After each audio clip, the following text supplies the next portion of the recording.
Graça e paz, meu irmão, você que está aí do outro lado.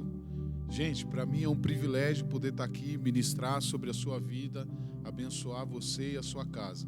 Gostaria de antemão também de agradecer ao pastor Daniel por esse convite. Para mim foi uma honra, me senti surpreso pelo convite dele. E acredito que esse convite é o tempo de Deus para nós. É o tempo em que Deus está trazendo um novo tempo para a sua igreja e para o mundo também.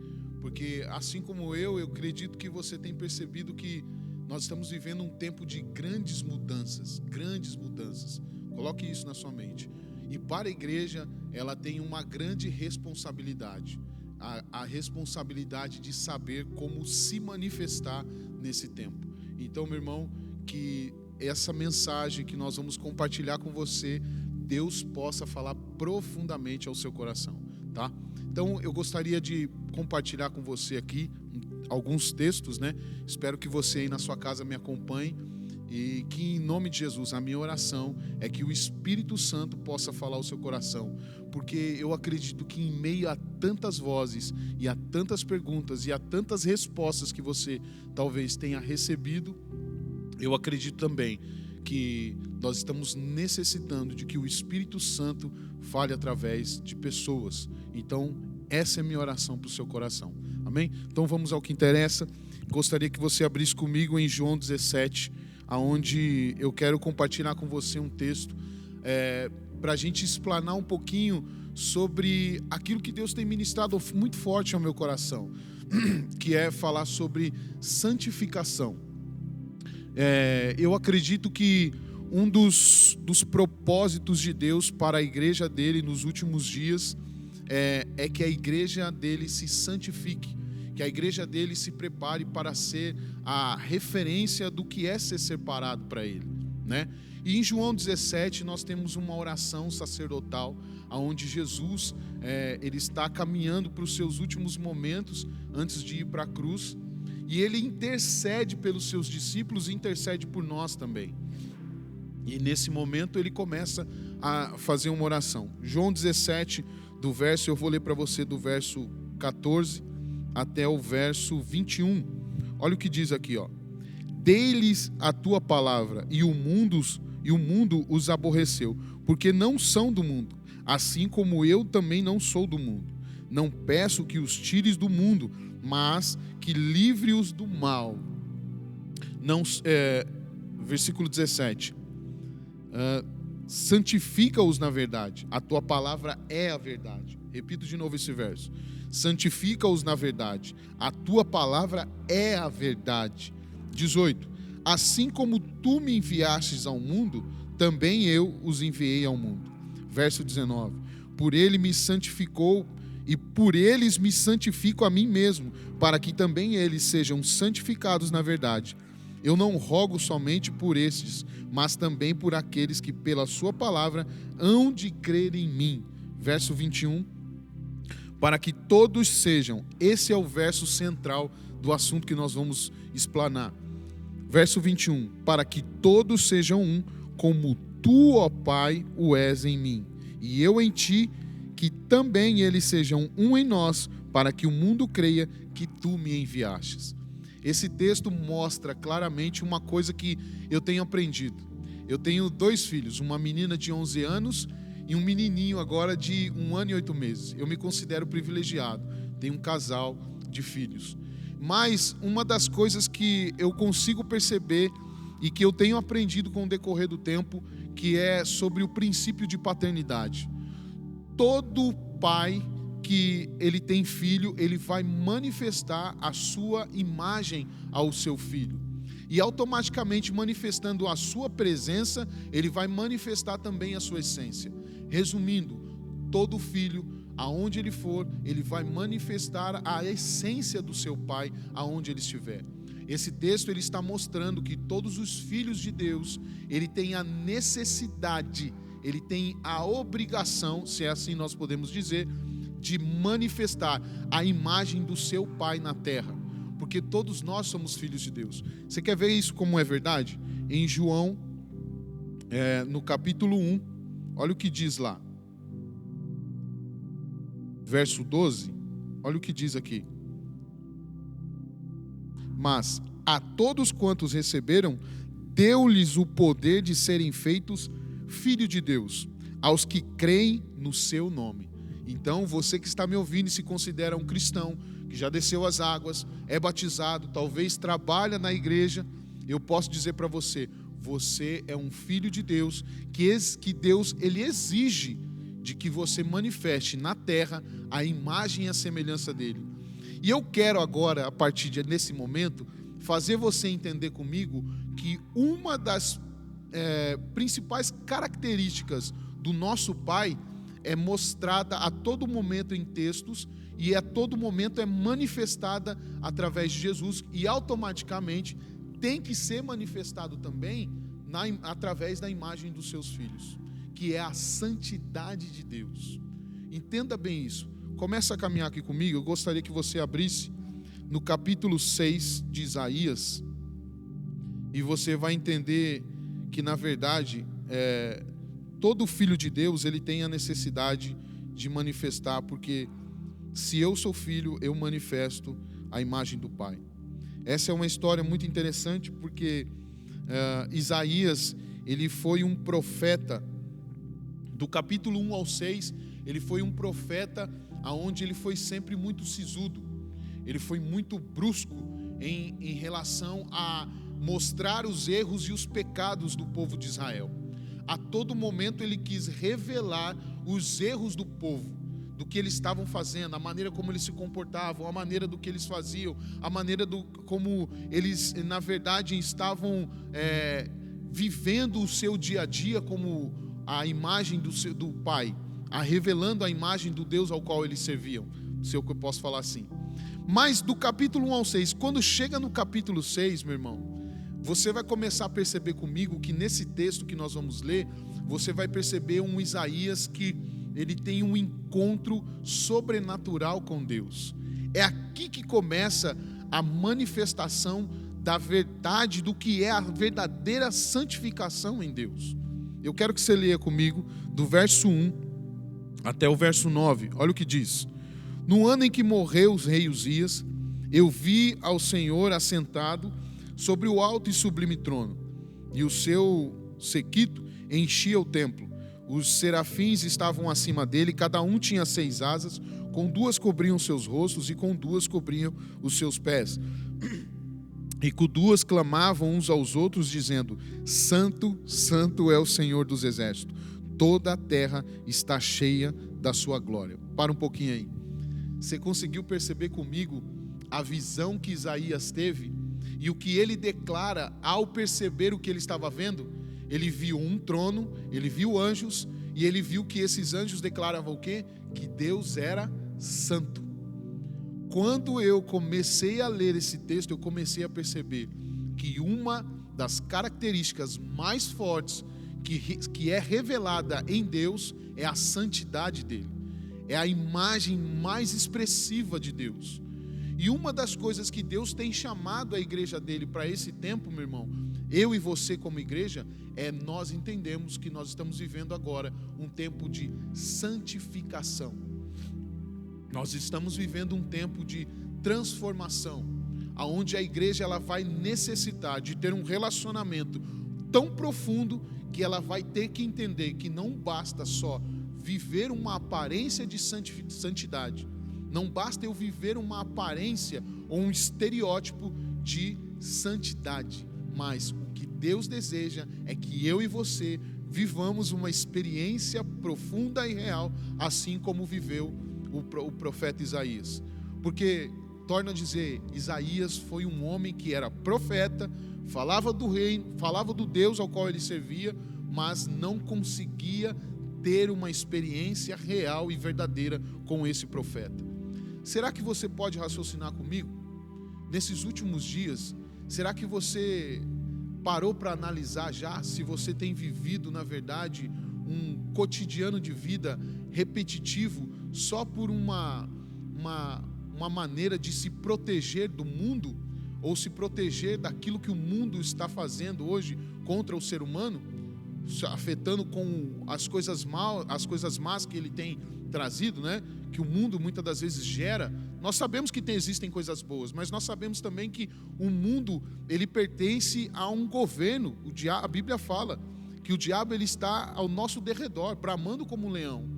E eu quero que você entenda isso, que se você só simplesmente vem à igreja, ou se você é a igreja no seu dia a dia apenas para fugir do mal, eu sinto dizer para você que infelizmente você está vivendo uma vida parecida com a de Isaías, cara.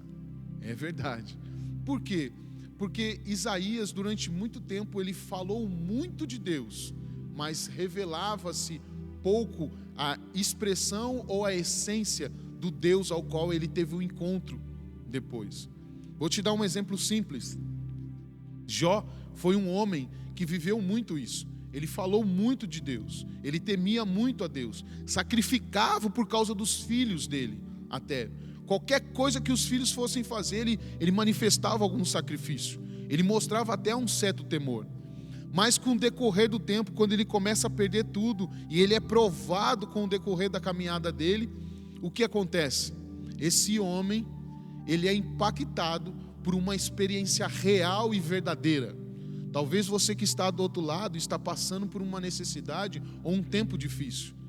Será que talvez Deus não está permitindo, não estou dizendo que Deus está trazendo, mas Deus não está permitindo certas circunstâncias acontecerem na sua vida por consequência dele querer revelar quem é ele e também automaticamente, através de você, ele ser revelado quem ele é, mostrando aquilo que nós estamos comentando desde o começo, tentando expressar através de você e para você também quem é esse santo Deus que Isaías tanto viu no capítulo 6 que nós estamos lendo.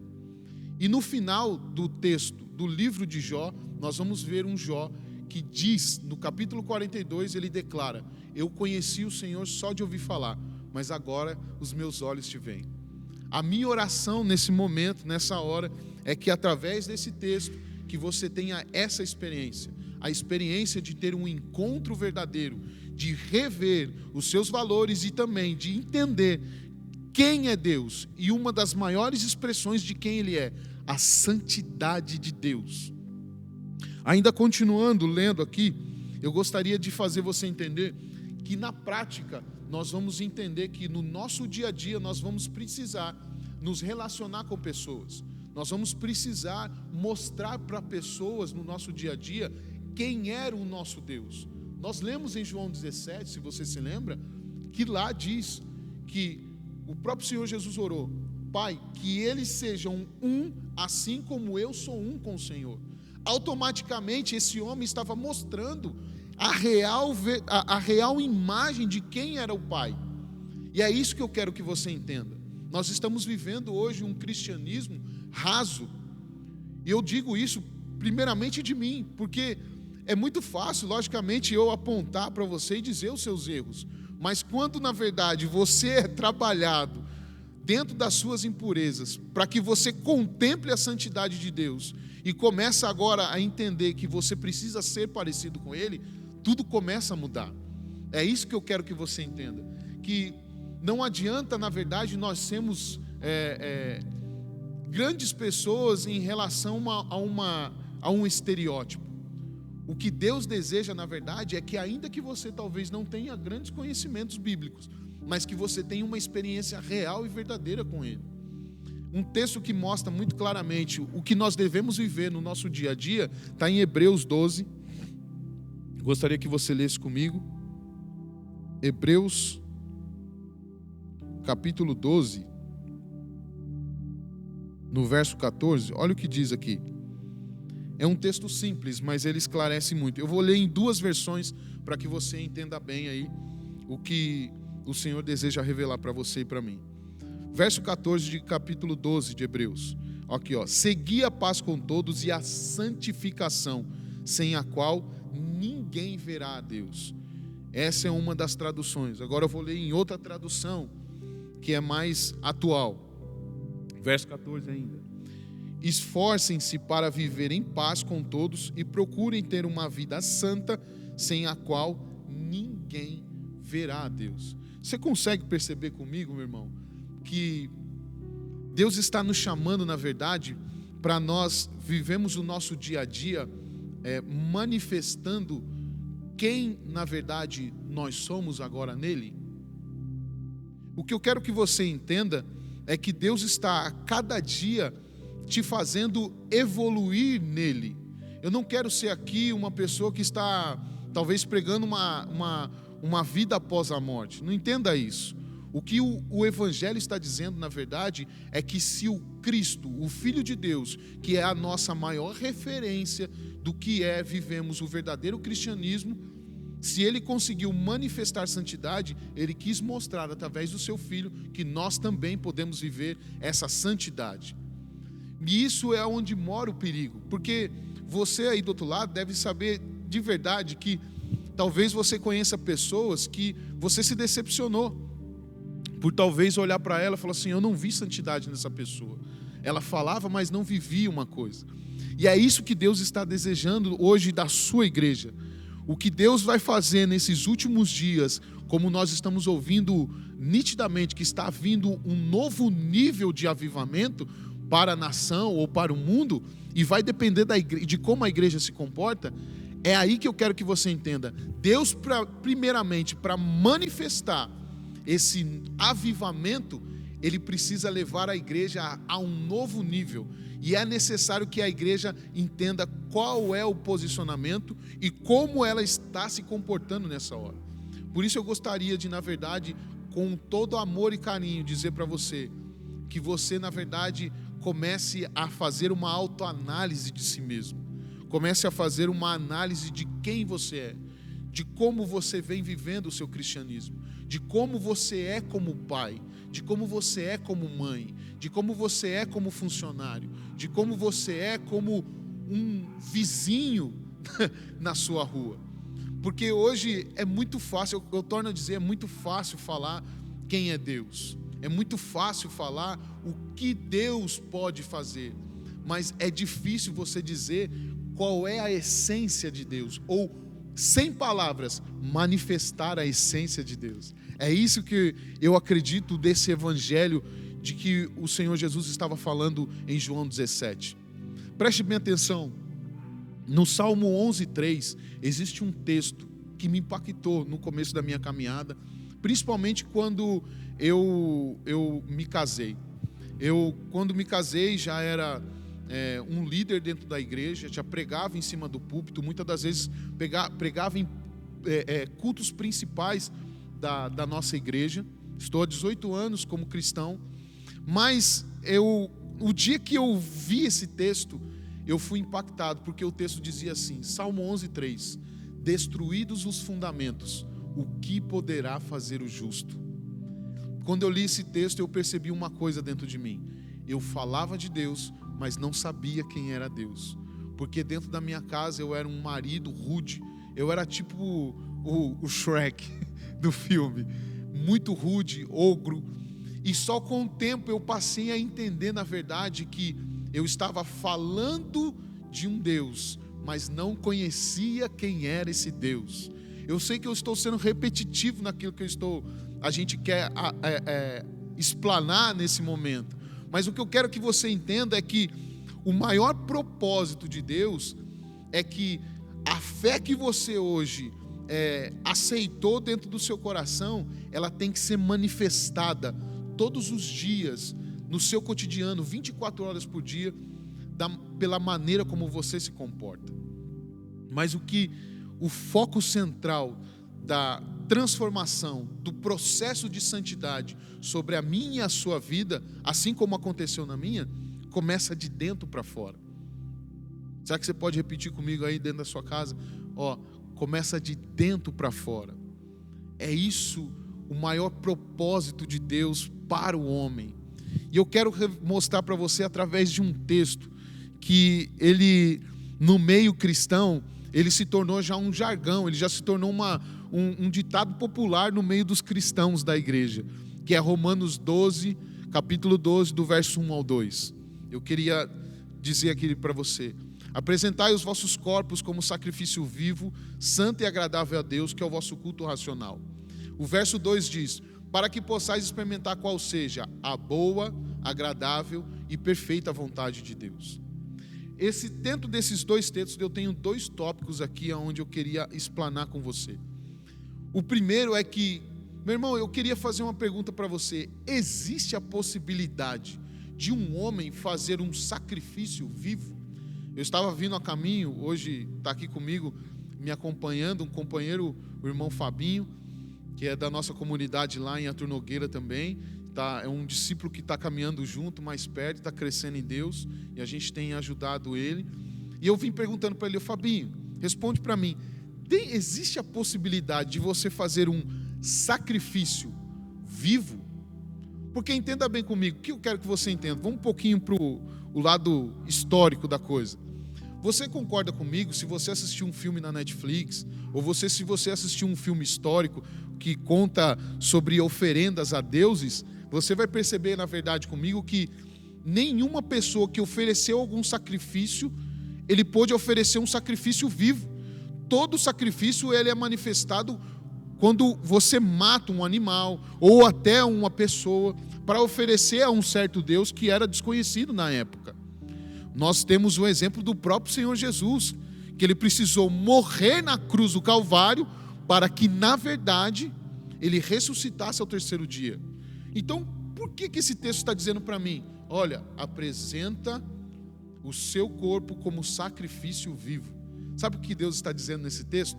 É aquilo que nós estamos comentando até agora. É que o nosso dia a dia, ele deve ser a maior pregação. O seu comportamento, quem você é, o seu dia a dia, aquilo que você fala, aquilo que você se compromete, aquilo que você diz que você é, ele vai transmitir quem na verdade é o Deus que você serve. Por isso que o texto está dizendo: apresente o seu corpo como sacrifício vivo e agradável a Deus. Você tem que ter prazer nisso. Por isso que eu estou dizendo, meu irmão, não se surpreenda, com todo respeito a você que me escuta, mas infelizmente nós temos muitas pessoas na igreja que falam que são cristãos, mas quando Deus chama ela para o sacrifício vivo, ela não consegue. Quando Deus chama ela para que ela, na verdade, entenda que agora ela tem que renunciar às suas próprias vontades para viver a vontade do seu Senhor, ela não consegue renunciar. Eu estava conversando com a minha filha ontem à noite, explicando para ela o que, na verdade, o que é você servir a Deus. A palavra Senhor, ela tem uma tradução no grego. Ela não tem a conotação de um senhor de idade, ela tem a conotação de um senhor que domina sobre a pessoa, que aquela pessoa se torna serva dela, se torna um escravo, e é um escravo por amor. E o que Deus está nos chamando é isso, é sermos escravos por amor, renunciarmos a nossa vida por amor, renunciarmos os nossos desejos por amor, renunciarmos as nossas vontades carnais por amor a Ele, ainda que você seja tentado. Porque existe essa dúvida, acredito, no seu coração, como existia no meu. Mas Alan, eu sou tentado todos os dias. Tentação você passa, mas o que você não pode é se sujeitar à tentação. Essa é a questão. O segundo ponto que eu quero aqui explanar, e eu encerro aqui a minha mensagem, espero que abençoe o seu coração, é no segundo texto, quando diz lá no verso 2, para que você possa experimentar a boa, a agradável e perfeita vontade. Por eu estar 18 anos, até eu já preguei certas vezes falando: olha, porque nós podemos viver a boa, a perfeita e agradável vontade de Deus. Mas quando eu parei para ver esse texto, e eu fui buscar a tradução original desse texto, eu comecei a perceber uma coisa, meu irmão. Eu descobri que esse texto, ele tem níveis de crescimento para todo cristão. Isso significa, nós avançamos em santidade. Por quê? O texto ele não diz boa, perfeita e agradável. Ele diz boa, agradável e perfeita vontade. Sabe o que eu sou levado a entender? Se você ir lá e for no Google e buscar digitar o que é a tradução original de boa, você vai entender um significado. A tradução original de agradável, você vai entender um outro significado, Fabinho. Quando você busca a tradução original de perfeita, você vai entender um outro significado. Eu vou resumir simplesmente numa única tradução, que é a tradução de perfeita, que é o que eu quero que você entenda, que é a vontade de Deus para nós. Espero que você faça uma autoanálise de como você tem vivido, principalmente você que talvez já tenha uma caminhada longa com Cristo. Qual é o seu estilo de vida? Qual é o quanto você já mudou? O quanto as pessoas que estão à sua volta podem dizer: essa pessoa, ela é uma pessoa que revela a santidade de Deus. E resumindo, a palavra perfeita, ela tem a conotação no grego de dizer, perfeita vontade de Deus, ela tem a tradução original dizendo assim, que é teleios, que significa perfeito, encerrado, um homem maduro, um homem que está completo em sua vida. E o desejo de Deus sempre vai ser para todo homem e qualquer mulher cristã, você mãe, você pai, você filho, é que o homem a cada dia ele cresça em maturidade. E eu termino com esse texto lendo para você. Gálatas, capítulo 4, olha o que diz.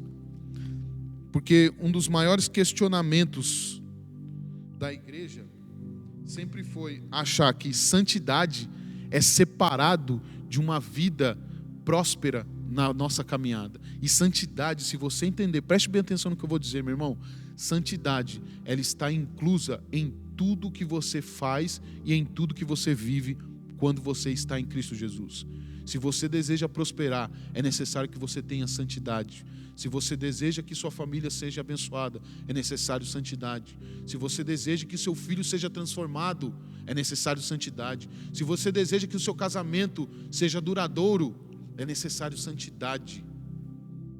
Torno a dizer, meu irmão, não é o que você diz, é o que você faz. Não só o que você faz, mas o que você se torna. Preste bem atenção, torna a dizer, o meu filho, ele só é aquilo que eu sou, não só no comportamento, mas em essência. E a essência vem de dentro para fora.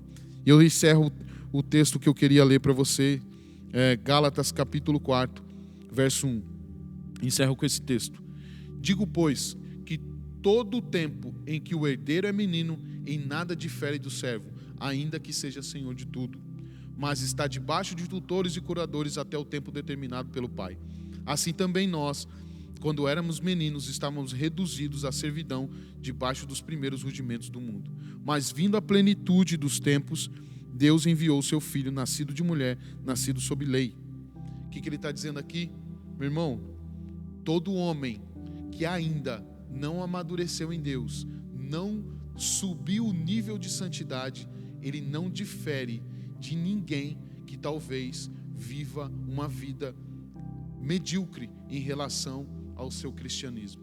Então o meu convite para você e para mim também, que o Senhor está fazendo, é que nós possamos entender que nesse tempo Ele está chamando a sua igreja para elevar o nível de santidade. Sermos radicais em santidade, para Ele primeiro. Por isso que o texto da oração do Pai Nosso, ela diz lá, Pai Nosso que estás no céu, santificado seja o teu nome, assim na terra como é no céu, aliás. E aí é onde eu termino aqui. Cara, entenda bem, não existe reino de Deus na terra sem que eu cumpra os princípios do reino na terra. E um dos maiores princípios do reino e de revelar a imagem do reino está ligado a eu manifestar santidade na terra nesses últimos dias. Meu irmão, que Deus possa te abençoar. Mais uma vez, me sinto honrado e privilegiado de te abençoar. E em nome de Jesus, espero que essa mensagem alcance o seu coração e alcance a sua família também. Que Deus abençoe. Forte abraço.